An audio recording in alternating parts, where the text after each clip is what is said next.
الحمد لله رب العالمين، والصلاة والسلام على محمد وعلى آل بيته الطيبين الطاهرين. قبل البدء بمناقشة الطالب رعد، أحب أن أسجل شكري وامتناني واعتزازي لرئاسة قسم اللغة العربية وعمادة كلية التربية للعلوم الإنسانية وكلية الدراسات العليا على ترشيحهم لهذه اللجنة لمناقشة رسالة الماجستير المعروضة أمامي، وأكبر فيهم وأشكر حسن الضيافة والاستقبال، جزاهم الله عنا كل الخير. تبدأ على بركة الله تعالى مناقشة الطالب رعد ثامر لفتة من اللجنة المؤلفة بموجب الأمر الجامعي ذو الرقم 7/18/2265 في 20/9/2021، والمعدل تاريخها بالكتاب المرقم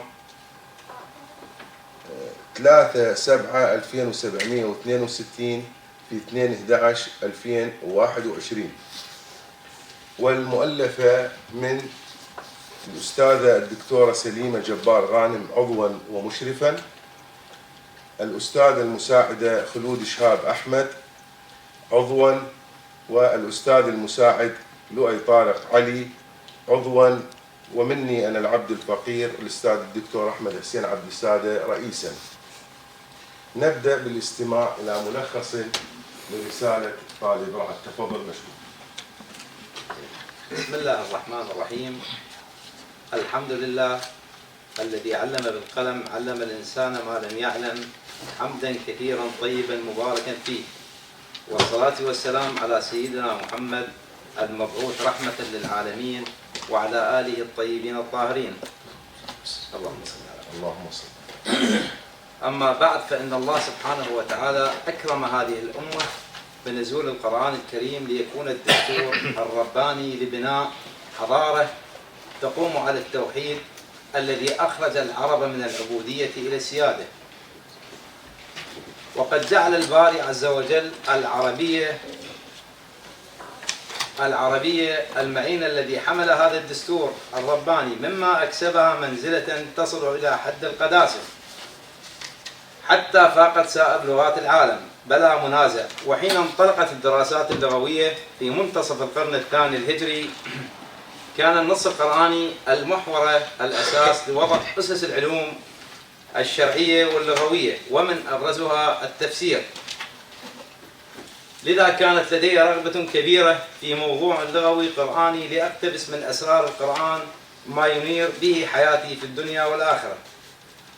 وعندما عرض علي موضوع الجهد اللغوي في الجديد في تفسير القرآن المجيد، سرني العرض لأنني سأقف عند علم من أعلام التفسير، ألا وهو الشيخ محمد حبيب الله السبزواري المتوفى 1409 هجرية، في تفسيره الذي ما ترك وراءه شيئا يحتاج إلى تأويل أو تحليل فيما يبدو من تفسيره، وكان معتمدا على مصادر المراجع الكبار أمثال الشيخ الطوسي المتوفى 385 هجرية، والشيخ الطبرسي المتوفى 548، وابن كثير المتوفى 774 وغيرهم.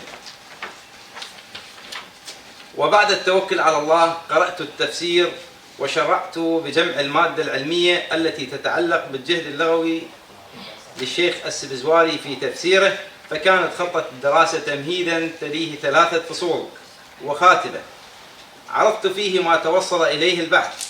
وجعلت الفصل الأول الدرس الصرفي وفيه 4 مباحث. الأول الاشتقاق، تناولت فيه الأصل الاشتقاقي والمشتقات وأنواعها. والمبحث الثاني أبنية المصادر ودلالتها، ووقفت فيه عند مصادر المجرد الثلاثي والرباعي ومصادر المزيد الثلاثي والرباعي وبحسب ما ذكره الشيخ. أما المبحث الثالث فكان في أبنية الأفعال مجردها ومزيدها وما يتصل بذلك من آراء ودلالات، وخص المبحث الرابع بصيغ الجموع وأنواعها. وأود الإشارة أن المادة الصوتية قليلة جدا، لذلك لم أفرد لها فصلا، بل عرضت أمثلتها في الفصل الصرفي، وقد وجدنا شواهد صوتية في تعليل الصيغة الصرفية وبنائها وما يحدث من تغييرات كالإدغام أو الإعلال أو الإبدال. أما الفصل الثاني فكان الدرس النحوي ويتضمن 3 مباحث. الأول الجملة، بناؤها ودلالاتها في الجديد في تفسير القرآن المجيد، درست فيه الإسناد ودلالاته والحذف النحوي وأنواعه والعدول في التركيب القرآني والتقديم والتأخير. والمبحث الثاني الأدوات النحوية، إذ تناولت فيه الأدوات المفردة والأدوات المثنات والأدوات الثلاثية وأكثر التي فسرها الشيخ، ومعرفة آراء الآخرين من المفسرين والنحويين. والمبحث الثالث مسائل الخلاف النحوي التي عالجها الشيخ وموقفه منها. وقد حرصت كل الحرص على إعطاء الموضوع حقه وللشخصية المتمثلة بالشيخ السبزواري ما تستحقه من دقة في الفهم والتوجيه والإسناد.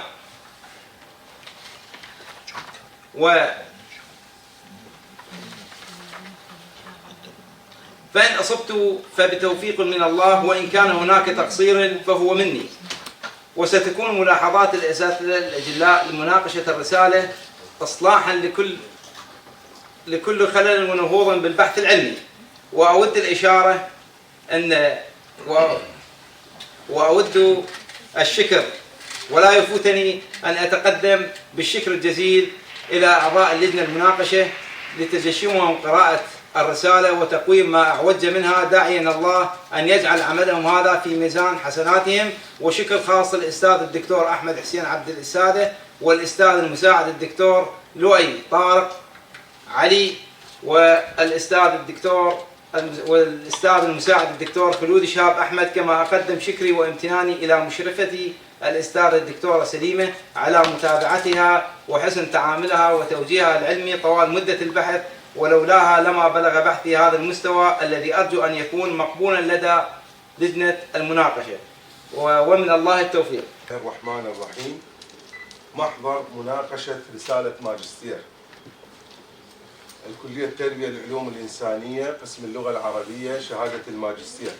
قامت اللجنة المكلفة بموجب الأمر الجامع المرقم 7/9/2021 في 20/19 في 2021، والمؤلفة من أستاذ الدكتور أحمد حسين عبد السادة رئيسا، أستاذ مساعد الدكتور لؤي طارق علي عضوا، أستاذ مساعد الدكتور خلود شهاب أحمد عضوا، أستاذ الدكتورة سليمة جبار غانم عضوا ومشرفا.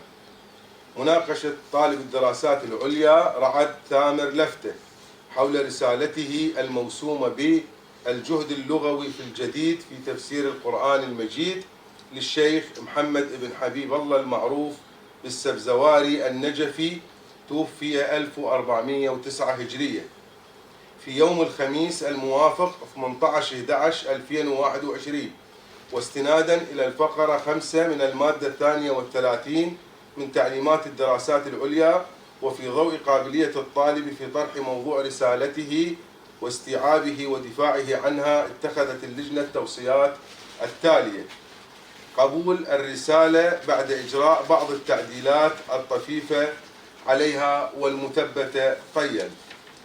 أولا، تعديل العنوان ليصبح الدرس اللغوي في الجديد في تفسير القرآن المجيد للشيخ محمد بن حبيب الله المعروف بالسبزواري النجفي. ثانيا، الأخذ بالملاحظات المثبتة على متن الرسالة وبدرجة جيد جدا. الله